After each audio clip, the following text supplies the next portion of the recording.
Bonjour, merci Sonia, vous êtes la présidente de Altixia RIM et vous allez aujourd'hui nous parler des différentes SCPI d'Altixia. En quelques mots, on va commencer aujourd'hui par Altixia Commerce, une SCPI assez innovante, 2,5% de frais de souscription, pas de frais de sortie, une stratégie d'investissement en VFA. Pouvez-vous nous en dire un petit peu plus sur cette SCPI ?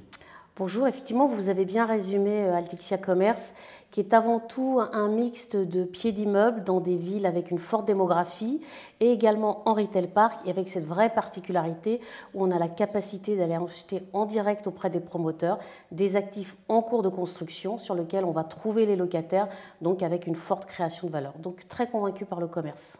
Excellent. Effectivement, le VFA, c'est quelque chose qu'on ne voit quasiment jamais. C'est vraiment un des points forts d'Altixia. Pouvez-vous nous en dire un petit peu plus là-dessus ? Alors, on a été convaincus déjà par tous ces nouveaux écoquartiers qui fleurissent un peu partout dans les grandes villes, où vous avez un mixte où il fait bon vivre, bureaux, logements, commerce, avec un très fort recyclage des matériaux, des fermes urbaines. Et ça a l'avantage que vous achetez en général beaucoup moins cher, puisque le promoteur va gagner de l'argent surtout sur les logements au-dessus, et les commerces en pied d'immeuble sont vendus entre guillemets à prix décoté, sur lequel on fait un vrai travail de commercialisation pour aller trouver les bons locataires. Donc d'abord la boulangerie, qui est quand même le moteur d'un nouveau quartier, ensuite des grandes enseignes qui vont amener du trafic, et ça crée de la valeur. En contrepartie, cette phase de construction, on va négocier auprès du promoteur des revenus financiers qui vont nous permettre de continuer à de donner des revenus aux épargnants pendant cette phase de construction.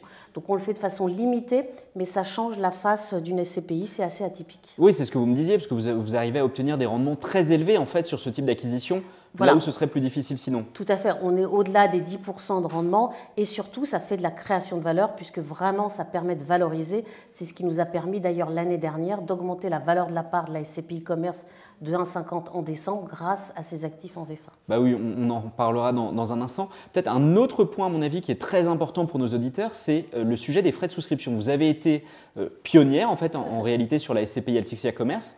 Voilà. Pourquoi ce choix et comment ça se passe du coup pour les épargnants ? Effectivement, quand on a lancé Altixia Commerce en mars 2019, il n'y avait pas de souscription de SCPI à frais réduits ou frais 0%.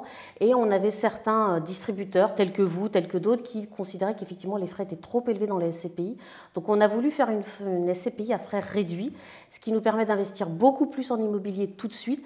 Et même si les frais de gestion sont légèrement plus élevés, on voit qu'à échéance 10 ans, dans toutes les simulations, ça vous donne un meilleur rendement. Et pas de frais de sortie, puisqu'on a confiance que le client est là un épargnant sur du long terme pour de l'immobilier. Oui, c'est ce qu'on observe. De toute façon, les durées de détention moyennes sont au-dessus de 20 ans sur de la SCPI. 17 ans en moyenne, donc très confiant. Oui, excellent. Écoutez, vous avez commencé à en parler, mais si on fait un petit bilan sur 2022, alors Altixia Commerce, c'est 5,34% de taux de distribution sur l'année, 1,5% de revalorisation. Vous approchez les 100 millions de capitalisation. Comment s'est passée cette année pour vous ?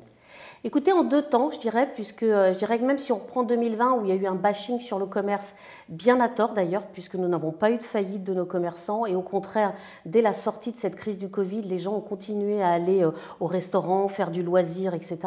Donc certes, il y a un désamour de l'habillement et ça on évite énormément, mais tout ce qui est loisir, bien-être, commerce de proximité fonctionne très bien. Donc après, vous avez différentes catégories dans le commerce, vous avez les pieds d'immeubles, les retail parks et les grands centres commerciaux. Les grands centres commerciaux, nous n'y sommes jamais allés. D'ailleurs, il y a un désamour de ces grands centres commerciaux. Retail park, un très fort engouement, notamment l'année dernière. Pourquoi ? Parce que vous n'avez plus le droit d'artificialiser les sols. Donc les retail parks existants sont très valorisés. Et en plus, le niveau locatif est 5 fois moins cher que dans un grand centre commercial. Donc vous allez y trouver des grandes enseignes, type Action, Stocomanie, Grand Frais, où surtout les gens qui habitent en région aiment aller pour aller effectivement faire leurs courses. Et enfin, les pieds d'immeubles, là, il faut être très sélectif, vraiment dans des villes dynamiques. Et il faut savoir construire un écoquartier, un quartier qui soit vivant. Donc maintenant, aujourd'hui, on met des réparateurs de vélos, on met un Franprix, un Basic Fit, un sport. Voilà. Il faut savoir créer un tissu qui soit le plus pertinent possible pour les habitants, les usagers, les locataires. Oui, c'est intéressant effectivement parce qu'on a entendu beaucoup ça en fait récemment que 2022 avait finalement été une année très positive pour le commerce. Ça s'est vu dans vos acquisitions également, je suppose. Oui, d'ailleurs même en juillet de l'année dernière, on a arrêté d'acheter des retail parks qui partaient à des prix beaucoup trop élevés à notre goût.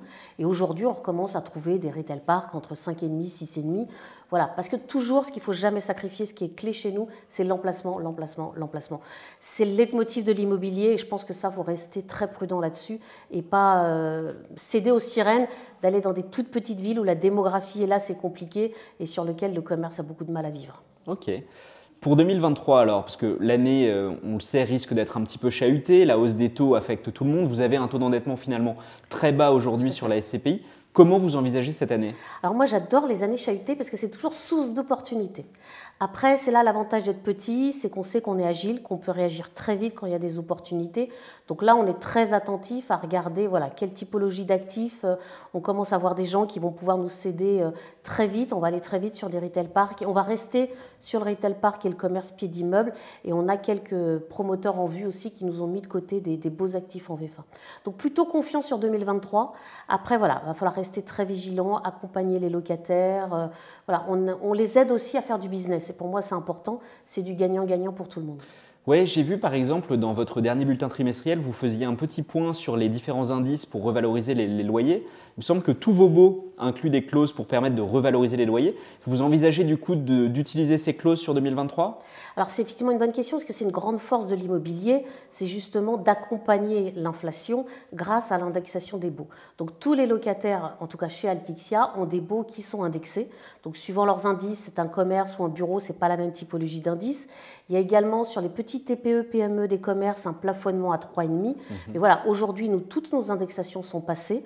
On est très vigilants malgré tout. Voilà, si un jour je pouvais faire une indexation, j'en sais rien, de 7-8%, je ne le ferais peut-être pas parce que l'avantage, c'est surtout de garder, de conserver la fidélité de vos occupants. Et la solvabilité également. Tout à fait. Donc voilà, nous, c'est ce qu'on a fait pendant le Covid et grand bien nous a pris, puisqu'on a même eu des taux d'encaissement de 134% sur la SCPI commerce, des gens qui ont rattrapé leur loyer en retard. Donc l'indexation vraiment permet de suivre l'inflation et une indexation entre 3,5, 6, 7, c'est des choses qui passent très bien auprès des locataires. D'accord, bah écoutez, merci. Petite question un peu technique. La SCPI Altixia Commerce a à peu près 4 mois de report à nouveau. Qu'est-ce que ça signifie concrètement et pourquoi ce choix du coup de maintenir un niveau assez élevé, hein, même plutôt très élevé, de report à nouveau?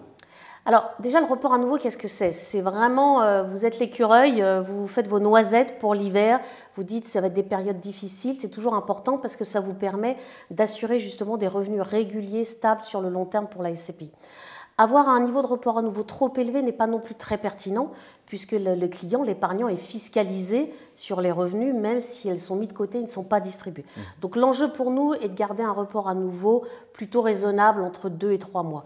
Pourquoi sur commerce il est très élevé? Déjà parce que pendant cette crise du Covid, on a été très attentif, on s'est dit qu'il faut être vigilant. Le commerce avait quand même des doutes. Aujourd'hui, ça l'est beaucoup moins, donc on veut garder ce niveau pour les années potentiellement difficiles, mais l'idée est de trouver un bon curseur. Et moi, voilà, de mon passé d'ancien assureur, je suis toujours prévoyant et d'avoir ces petites noisettes de côté, c'est toujours utile. D'accord, donc en fait une stratégie qui est très protectrice de l'investisseur, puisqu'en cas de problème potentiel d'impayé ou de ce genre de choses, le report à nouveau serait là pour assurer un coussin de sécurité. Un locataire qui s'en va, le temps que vous retrouviez quelqu'un d'autre, vous lui faites une franchise de loyer pour l'aider à s'installer. Pendant ce temps-là, le report à nouveau va couvrir ce type d'incident potentiel. Excellent. Alors, on aime bien poser cette question, c'est de se dire en fait, si on devait résumer en un bien la stratégie d'Altixia Commerce, lequel ce serait selon vous et pourquoi? Alors, je trouve que c'est une question difficile parce que j'ai tellement de biens que j'aime dans On Altixia nous dit souvent Commerce. ça, hein, je ne vous le cache pas. Non, alors j'ai vraiment sélectionné, pour le coup, je vais choisir une VFA parce que c'est vraiment notre ADN, un écoquartier. C'est l'école centrale Paris, l'école ingénieure qui était à Saclay, donc c'est en banlieue sud de Paris. D'un côté, vous avez le parc de Sceaux, la coulée verte, un super emplacement. Donc cette école centrale a été déplacée à Saclay. Donc il y a un énorme territoire qui était le plus grand chantier de France encore l'année dernière, sur lequel 5 promoteurs ont construit énormément de logements. Et également d'ailleurs le siège social de Lidl. Et nous, on a acheté les 40 commerces en pied d'immeuble. Et là, ça a été livré en juillet 2021. Juillet 2022, excusez-moi, et on est en train d'installer les locataires. Et ça, voilà, c'est typiquement la création de valeur qu'on apprécie. Il y a une ferme urbaine, il y a beaucoup de verdure. Donc on a commencé par la boulangerie, comme je vous disais, une restauration, il y a Jiffy qui va s'installer, Basic Fit, on a trouvé un coiffeur. Ça, c'est sympa parce qu'en plus, on discute également avec les habitants, les jeunes propriétaires, quel type de biens il leur manque, qu'est-ce qu'il leur faut. On discute avec les élus locaux aussi pour faire quelque chose qui soit cohérent dans l'ensemble. Et ça, c'est quelque chose qui va prendre énormément de création de valeur. Oui, vous construisez un quartier complet en fait. C'est magique. Ah, c'est C'est exceptionnel. magique. Bravo. Alors, peut-être la news du jour, finalement, si je puis dire, c'est que vous venez d'obtenir le label ISR aujourd'hui même. Aujourd'hui même. Ça veut dire quoi pour vous l'ISR? Pourquoi ce choix de vous faire labelliser? Et quelles sont évidemment les actions concrètes que vous mettez en place pour ce label? Alors déjà, ce label ISR, on est très content de l'avoir parce que c'est plus d'1 an et demi de travail qu'on a fait en collectif. Vraiment, on a embarqué toutes les équipes d'Altixia. C'est important de se rendre compte que ça ne peut pas être un monsieur ISR dans une société de gestion. Il faut que le gérant soit impliqué, il faut que l'asset manager qui s'occupe des locataires, des actifs soit impliqué. Donc on a beaucoup travaillé pour essayer justement d'avoir quelque chose de cohérent. Donc bien sûr, sur tout ce qui est la consommation énergétique, qui pour moi est quand même quelque chose de clé, tant pour nous que pour nos occupants, les locataires. Également sur la proximité, donc on choisit la typologie des locataires qu'on va mettre, on fait en sorte qu'ils aient autour d'eux l'ensemble du tissu pour vivre sans aller prendre la voiture, les mobilités douces.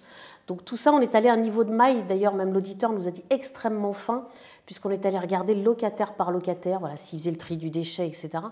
Donc on a un enjeu, je trouve, qui est clé en immobilier sur ce sujet-là, donc on va continuer à œuvrer pour vraiment faire progresser nos actifs. Eh bien, écoutez, merci beaucoup Sonia, c'était un plaisir de vous avoir parmi nous aujourd'hui. Merci à vous.